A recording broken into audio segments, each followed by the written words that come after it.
tayo sa hagdanan. Aakyat tayo ngayon, no?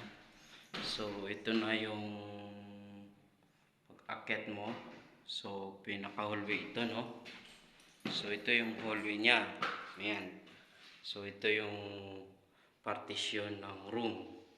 Ayan. So, ito yung main door ng magiging master room. So, ito, klaklad na natin siya. Ayan. Iklaklad na natin. Pero kung mapansin nyo na diretso yung railing na balaktot kanina. Ayan. So, ito yung master area. Ayan. So, hindi mainit na yung ceiling. May ilaw na rin tayo. Ito yung kanyang partition. So, ito yung kanyang switch. Ayan.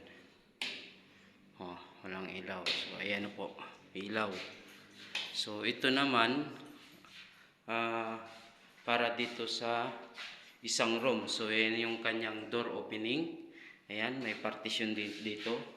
Ito naman, yung area na to is magiging, paglabas mo, pwede mong gawin shoe racks.